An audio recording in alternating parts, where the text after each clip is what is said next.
There's the life of Egypt's first and only democratically elected civilian president, and then there's his death. Mohamed Morsi collapsing in court Monday after 6 years of trials and solitary confinement. The Muslim Brotherhood high-up was 67. His funeral in Cairo, far from his Nile Delta region.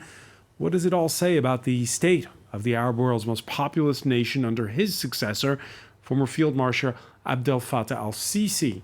Turkey's president hailing Morsi as a martyr, a reminder of that sharp Mideast divide over the Muslim Brotherhood that came to a head after the Arab Spring with the 2013 coup that ousted Morsi, the blockade of Qatar by Gulf states, and more recently, the Trump administration's potential plans to put the Brotherhood on its list of terror organizations. And what next for Egypt itself?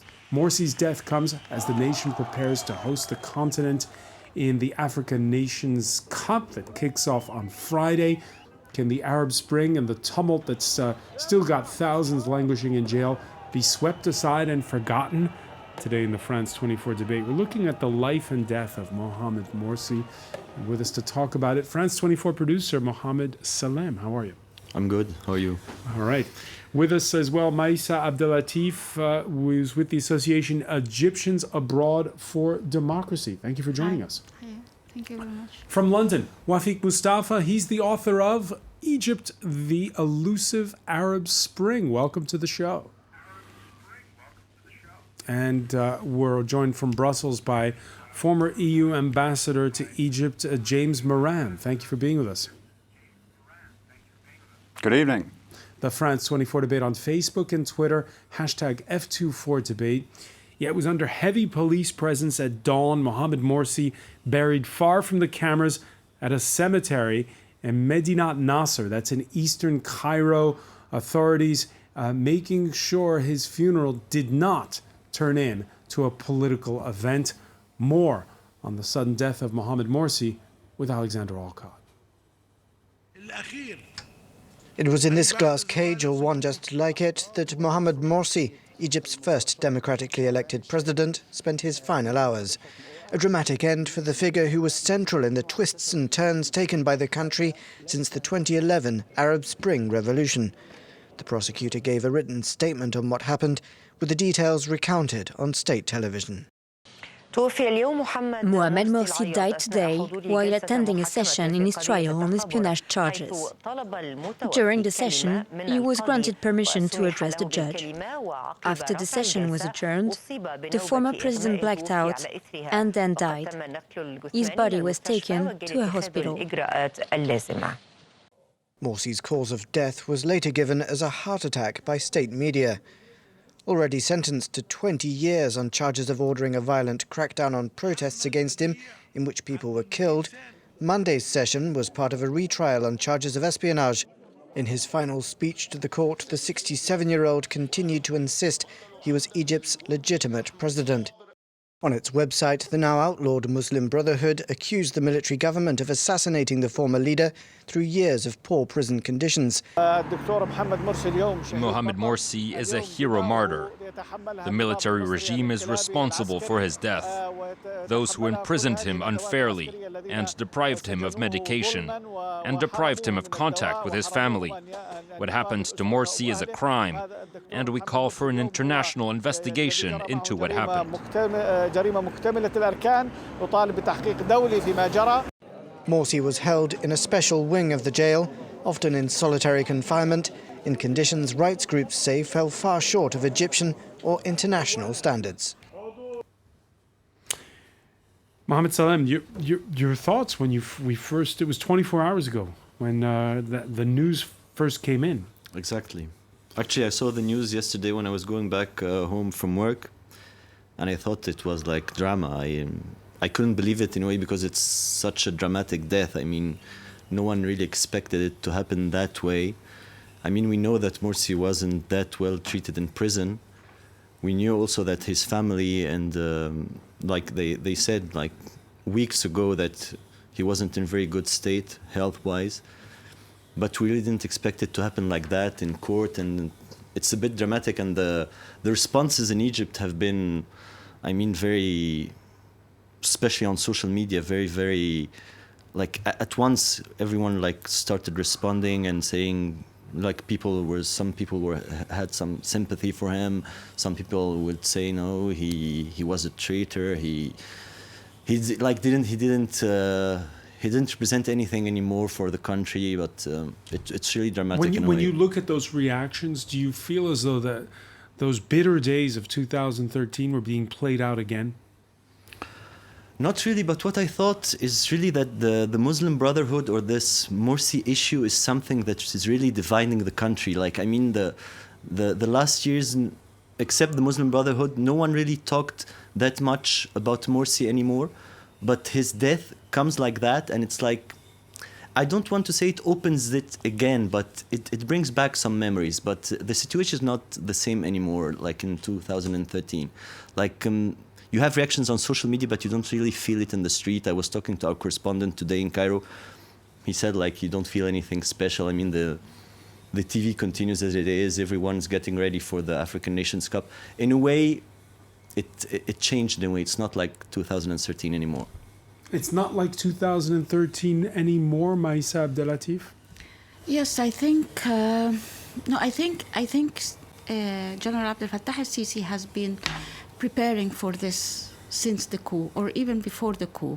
The way he had succeeded in dividing the Egyptian people against democracy, not specifically against Morsi, because he made the people at one point give up the idea of freedom and democracy just for the sake to overthrow Morsi. Some people who are now backing up the idea of democracy or are now against Sisi, at that time they were ready to give up the idea of democracy just to get rid of Morsi, at that point, and they thought that the military would help them to bring another democracy. What happened? Why didn't Morsi? He was only in power for a year. Mm-hmm. Why wasn't he able then to reach out beyond his core base and convince more people? That was a big problem, because there was another hidden hand that was working with the Egyptian public, giving out fake news. There were so many fake news at that time, before 2013, coming up every day, and then we find out that this was not true and this was not true. So many fake news about Morsi, that he was going to sell Sinai, he was going to sell the pyramids to Qatar, and he was going to sell the Suez Canal. All these fake news just turned out to be nothing, and actually Sisi had carried out these fake news himself. He did. It's not only fake news that caused all this. I mean, we all remember also what Morsi did, especially when he had this constitutional decree where he placed himself a bit above the law, and then you had lots of demonstrations. I don't deny that he had some political mistakes. Yeah, I don't deny this, that he contributed in his failure, but also the counter attack on the counter revolution was very strong, and even stronger than. We can talk about the diagnosis of what went wrong with his short presidency, Wafik Mustafa, but the question a lot of people are asking today is not about his legacy as president, but rather, why was he held in solitary confinement for 23 of 24 hours a day for 6 years? Why was he in court held in conditions where you were in these muted glass cages? A lot of people awakening to the conditions under which the Muslim Brotherhood members are being tried. Your thoughts on that? Extremely sad day for Egypt yesterday, today, and tomorrow, and every day from now on. Here, first civilian elected president in fair and free elections, been abducted, taken, tried in a kangaroo court, put in a prison, put in a glass cage, soundproof, and probably the glass cage, they couldn't do anything to kill him. It's easy to increase the temperature, easy to introduce gas inside the The picture is not a man who died from heart attack at all. I think it is very, very disturbing what the military have done in Egypt. And we have to be very clear. It's nothing to do with Muslim Brotherhood or not. He was a civilian elected president with 11 million votes. That is the core of the matter. To be put in prison and to be tortured the way he's been tortured, it's something you probably expect in Central America in 40 or 50 years ago. And yet, Wafiq, you heard at the outset our Mohamed Salem describing what our Arabic language correspondent in Cairo said, a relative indifference this Tuesday on the street. With my respect, I don't agree with him. I don't support what he says. The Egyptian people are extremely angry. Egypt is a tyranny. People are taken, tortured, disappeared. There's 60, 70,000 people in prisons. There got to be an international tribunal. There got to be international investigation. Morsi been killed and buried within hours. We cannot be so indifferent to him. Morsi is a professor. He was civilian. He was not corrupt at all. The military are doing this dirty game. I think we have to know that he was deprived from basic human rights, and he is Egyptian. He had no legal representation, very little contact with solicitors or attorneys. I really think General Sisi should be held to account to what happened by an international investigation. We cannot carry on like this. It's not a jungle, it's Egypt. Egypt is just reduced to one of the worst tyranny in its modern history. All right, certainly one person who believes that is the president of Turkey. There was a rally in support of the Muslim Brotherhood outside the Egyptian embassy in Ankara. Recep Tayyip Erdogan, who took part in a prayer meeting in Istanbul in honor of Morsi. And all this, Erdogan, who appeared to brand in his remarks his Egyptian counterpart a tyrant. In our eyes, Morsi is a martyr who lost his life for the sake of a cause he believed in. History will never forget those tyrants who led to his death by putting him in jail and threatening him with execution. James Murad, your reaction to the words of Turkey's president? Well, I think talk of martyrs and murders are not very helpful at a time like this. First and foremost, there is the human aspect of the passing of Mohamed Morsi, and I think everyone must be conscious of that. What it does raise, above all, I think, is the question which has been there for quite some time about the treatment of prisoners in the country. That has been something which has been on the agenda for quite some time. And I think it would behove the Egyptian administration to open up a little bit to these calls for such an investigation. Some of the other speakers have been talking about that. It's unlikely it'll happen for quite a long time. Even before the revolution, the Red Cross and others have had difficulty accessing the prisons in the country. But I think it would be in the interest of stability in Egypt if indeed the administration was now to give this serious consideration. Otherwise, speculation about this tragic death is going to continue for quite some time. And the fact of the matter is, within Egypt, I've just gotten back from there, I know that it may be quiet on the streets, but there are very many people, maybe not a majority, but very many people who will be asking serious questions about the manner of the passing of this man. But it's not just about Mohamed Morsi. It's about, more generally, the question of treatment of prisoners in Egyptian jails. Yeah, the Egypt that you've just seen, the Egypt of 2019, how is it different from that of 2013 when he was ousted? Well, for one thing, I think on the positive side, the economy is certainly doing better. There have been a number of developments there. And to give the current administration some credit, they've taken some measures, certainly on economic reform, which were long overdue. In fact, when Morsi was in power, I think they would have done well to have started them then, but they didn't. They didn't get it. In fact, I think it was inexperience, incompetence, ineptness that was their worst enemy when they were in power. So I think credit for that.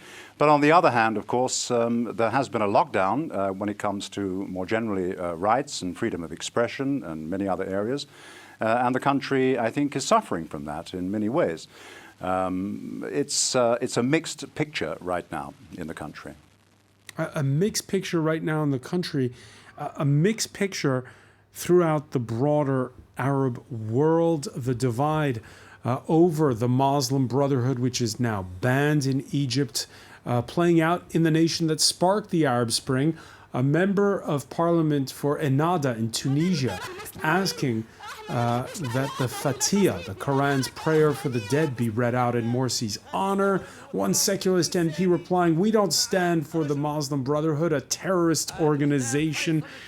Passions running high in Tunisia. And as we saw, passions running high in Turkey, Mohamed Salem, passions running high in Jordan. This divide, it's beyond just the person of Mohamed Morsi. I want to say more in these countries than in Egypt, because I still hold to what I said. Most of the people in Egypt, maybe some are not, maybe most of them are not happy with like the prices and everything, but except the Muslim Brotherhood, no one talks anymore about Morsi, about, for example, about his legitimacy or him coming back to power, like some Muslim Brotherhood would say. I think Morsi for the Egyptians is an old story. I mean, people maybe they are shocked a bit by the way of his death, and as I told you, it's a bit dramatic. I mean, every Egyptian, most of Egyptians may have been touched by that, but not to the extent that the country something is going to happen or there will be investigation. There will be no investigation. Morsi is dead. I think it's an old story for most of Egyptians. Because right now, James Moran, you're seeing movements, political movements in places like Algeria, and again, there's this question of, how much political Islam do you infuse in it? Same question being posed in Sudan. When you see those images out of Tunisia, when you see the remarks of Recep Tayyip Erdogan, your thoughts of the broader battle that's unfolding here? Well, there's certainly a battle for hearts and minds underway in many, many Arab countries right now. But I think it's important to distinguish here between the Muslim Brotherhood itself as an organization and what it stands for, and the more extreme versions of political Islam. Of course, in Egypt, the Muslim Brotherhood is banned and is associated in official parlance with extremism. But I think that the evidence doesn't point to that. That's something, for example, that was investigated by the UK administration 2 or 3 years ago, and they couldn't find any evidence that they were directly related to Islamist extremism. All right, we're going to pick up on that point. James Moran, we have to take a very quick break. We'll be right back. Stay with us. You're watching the France 24 debate.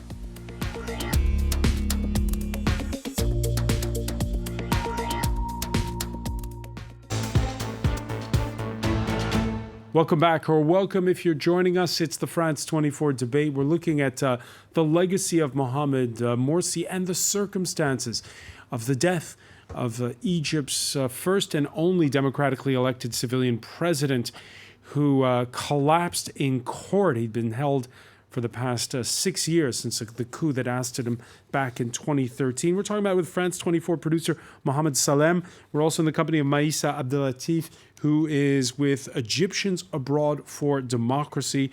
From Brussels, former EU ambassador to Egypt, James Moran. And from London, Wafiq Mustafa, who is the author of Egypt, the Elusive Arab Spring. We were talking before the break about the Muslim Brotherhood and how some states, like the UAE, have branded it a terror organization. Back in early April, Abdel Fattah al-Sisi was welcomed to the White House by Donald Trump.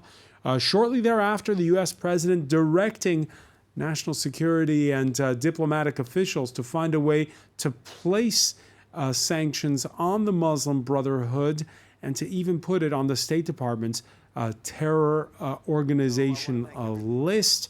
There's been, though, it seems, James Moran, blowback from inside the administration, or at least we haven't for now seen the Muslim Brotherhood placed on that terror list.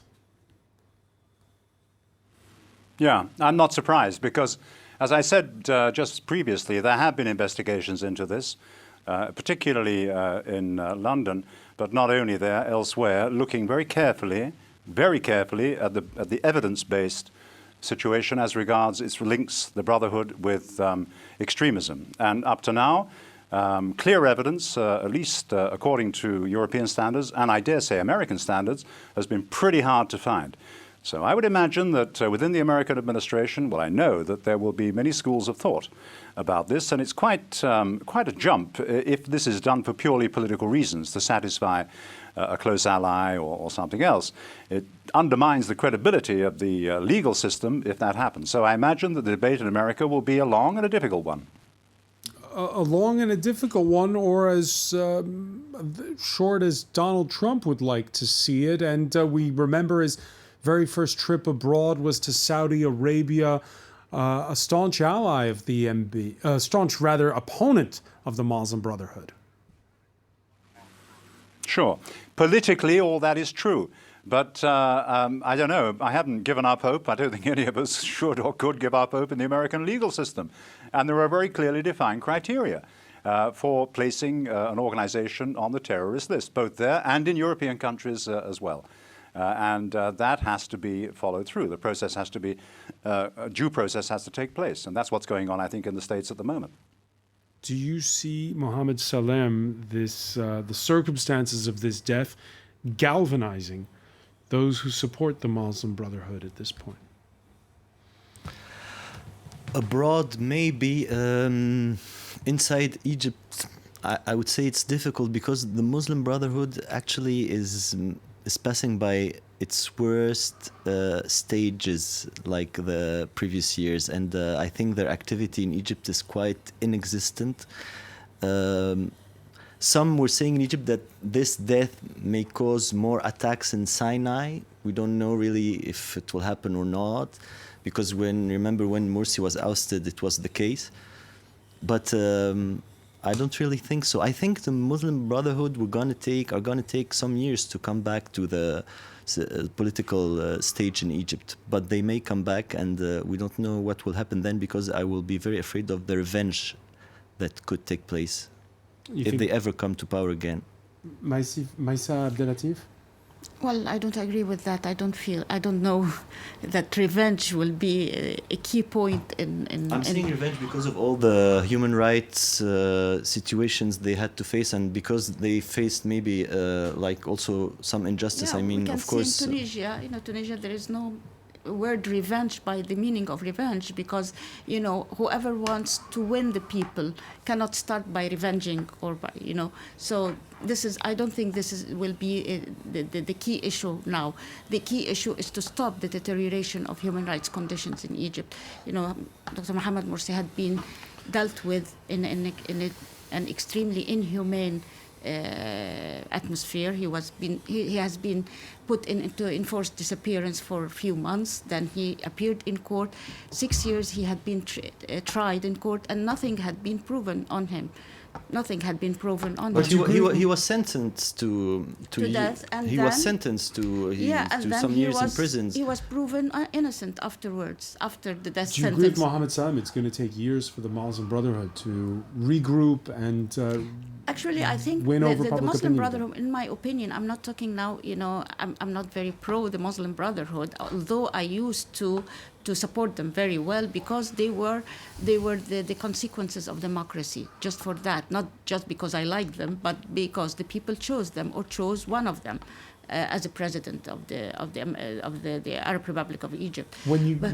Go ahead. Yeah, so I'm not really supporting them right now, because they had failed politically. We have to acknowledge that. So I don't think they will be eligible to have any political role in the near future until they really learn from the mistakes. They haven't learned from their own mistakes 8 years ago, and then still they don't acknowledge the mistakes. So I don't think they will be able to reform their political views or their political vision easily. Wafiq Mustafa, we're seeing with the activists in Sudan and Algeria right now that at times they're going to pains to distance themselves from political Islam, something we didn't see at the time when Hosni Mubarak was overthrown back in 2011. Right now, where do things stand, not just for the Muslim Brotherhood, but more broadly for the idea of political Islam? Well, actually, one thing I was very surprised about the young man from Egypt who was totally dismissing Morsi is this as yesterday news. Muslim Brotherhood is a creation of the military since 1952, and after the uprising 2011, General or Marshal Tantawi have co-opted Muslim Brotherhood to destroy the liberal movement inside Egypt. We have to realize this very clearly. The military want Muslim Brotherhood to play as a friend or a foe. And now they're diverting the narrative by thinking Morsi is a Muslim Brotherhood representative. Morsi won 11 million votes. There's no 11 million votes Muslim Brotherhood in Egypt. I think sorry? 13 million. 13 million. Yeah. 13 million is a huge number.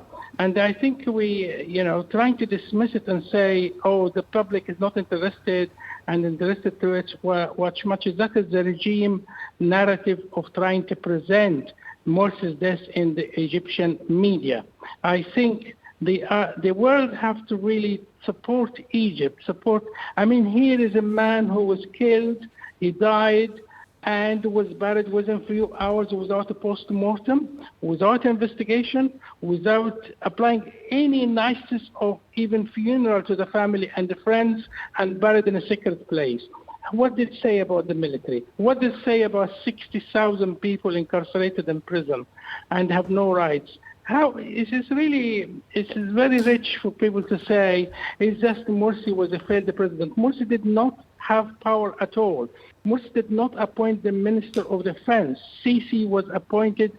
But in Egypt right now, Wafiq Mustafa, you have two very polarized camps where each side believes what they want to believe when it comes to those elections and the legitimacy of those who are in power then and now. That polarization of Egypt has only gotten worse. I think it's very important the military to take back step and not to be involved in the rule of the country. So the Muslim Brotherhood, Egypt got to be a civilian, got to be liberal country as it was in the pre-1952. The political Islam and the militarization is unacceptable. We're far from that today. Mohamed Morsi wasn't supposed to become president.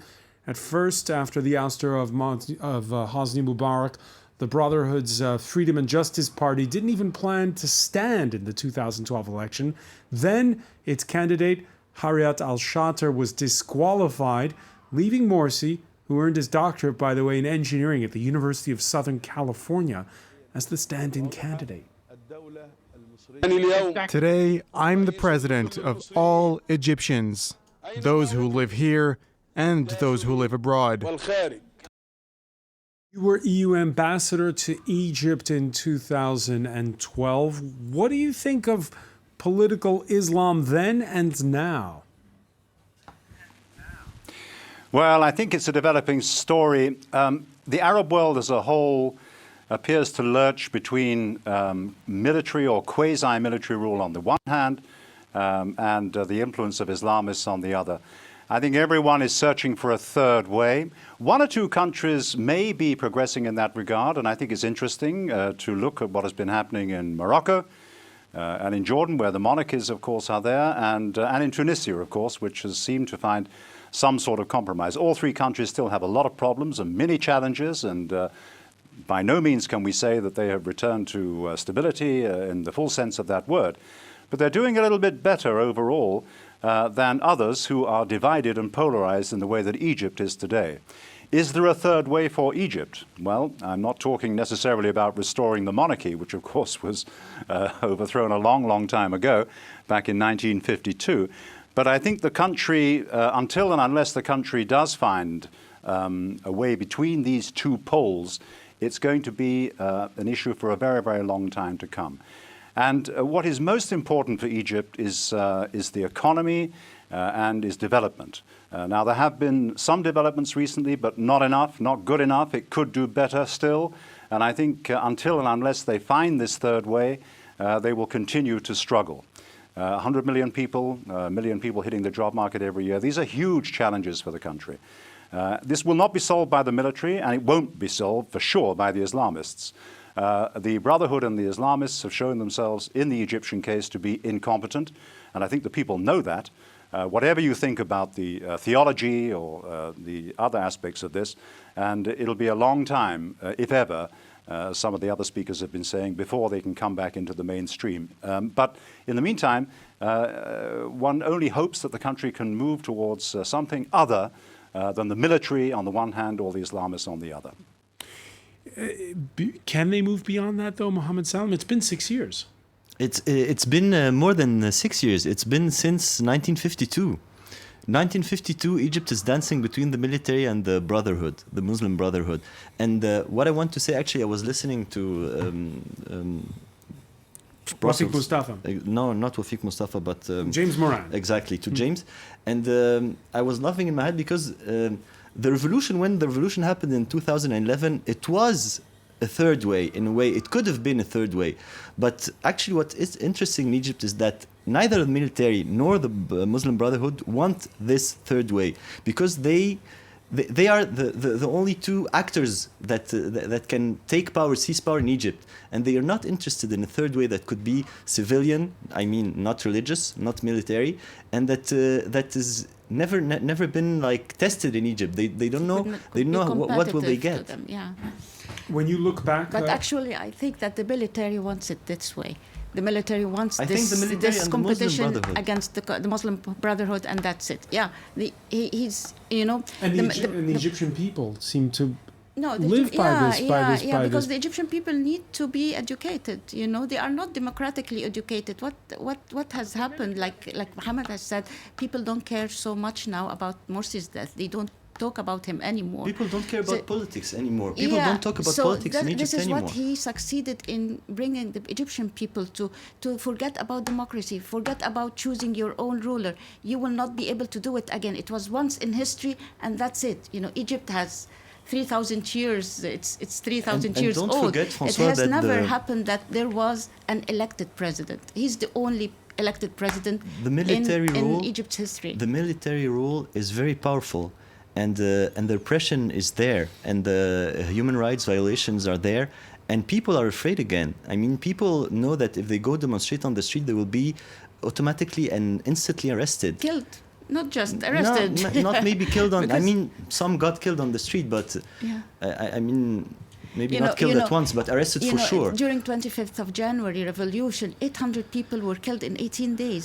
You see, in Sudan, months, it has been for 6 months, 7 months, and I know, it's and only people, 100 and people have been killed also on the streets when Morsi was ruling. Let's not forget that. And of course, the military more since, I mean, when Hosni Mubarak was in power.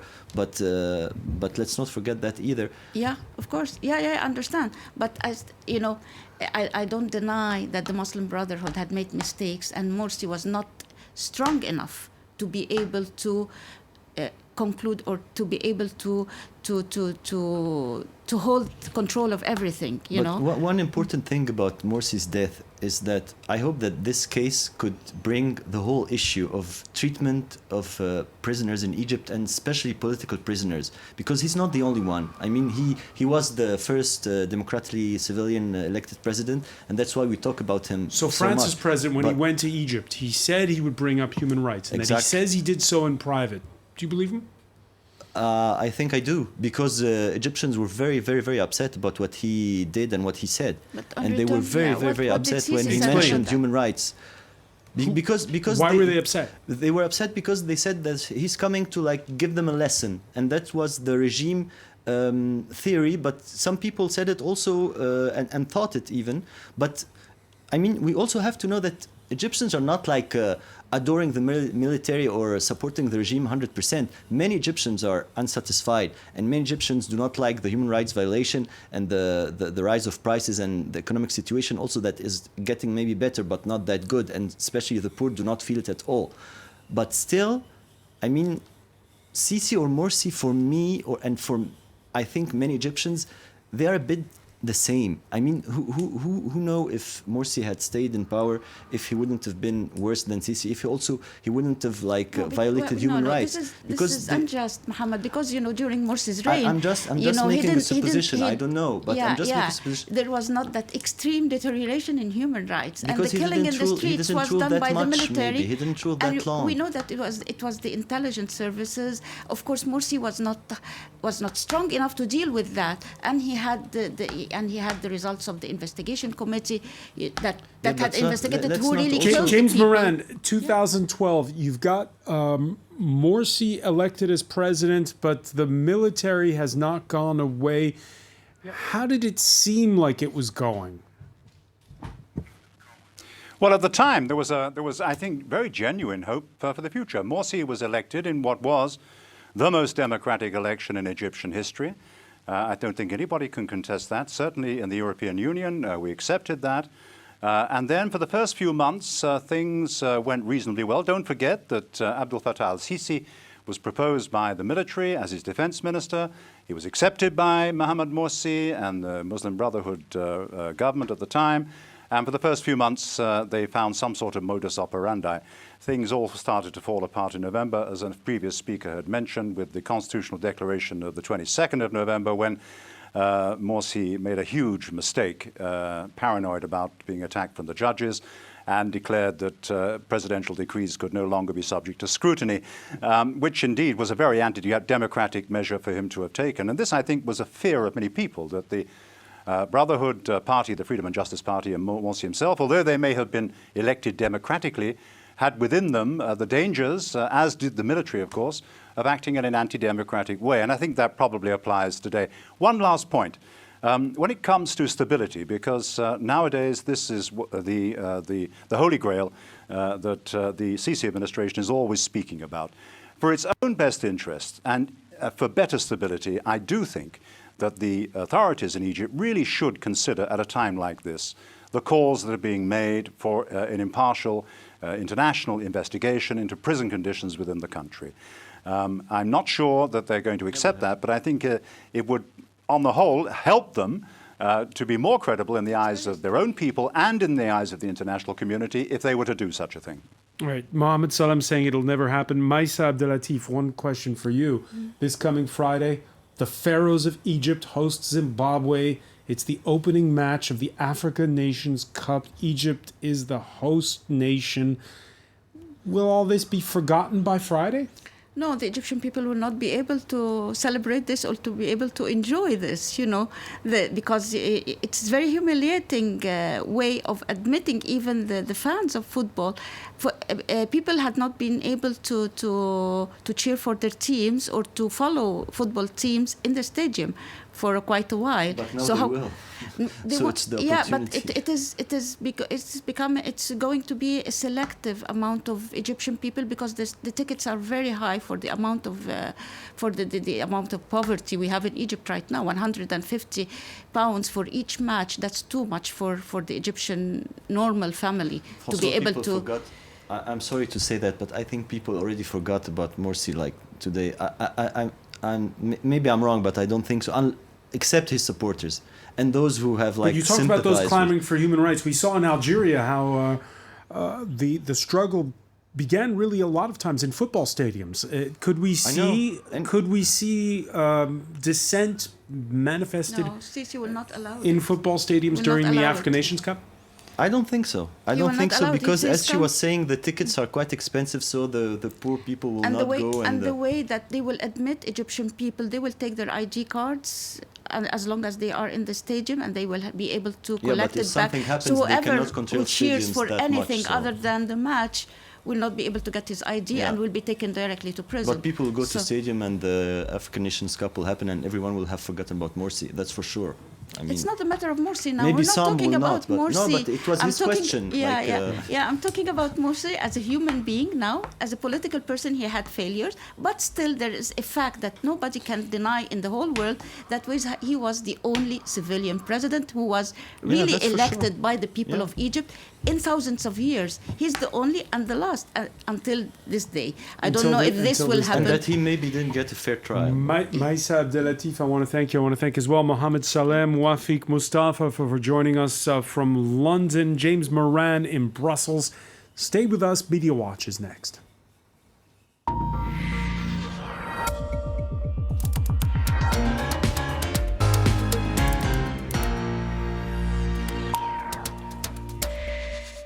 And we say hello to James Creedon. Hi, Francois. So just to look at some of the comments online coming up on Mohamed Morsi since yesterday evening, lots of people lamenting what happened. And indeed, I'll just show you this first tweet. Mohamed Morsi, RIP. Where was the African Union when Morsi was ousted? Where was the UN when Morsi was imprisoned? Where was the condemnation of Sisi by the Western media? And what did the US and champions of democracy do when Egypt's first elected president got deposed? So a lot of comments like this going up on social media, unsurprisingly, given the circumstances of his death. Also, a lot of practicing Muslims putting up their condolences, their words of condolences, such as these. This is a quote from Mohamed Morsi. They refused to give me a copy of the Quran in my cell, but what they didn't know is that I've memorized it for over 40 years. I wanted to touch the Quran, nothing more. That's got shared around 1,000 times. Others, such as this Twitter user here, final words. This is a video showing his final words before being deposed. Final words, as leader of Egypt, may Allah forgive your sins, condolences to your family. So lots of messages such as that going up. This is from Abu Trika, who was Egypt's most iconic one of Egypt's most iconic footballers. May Allah have mercy on him. Dr. Mohamed Morsi, the former president of Egypt.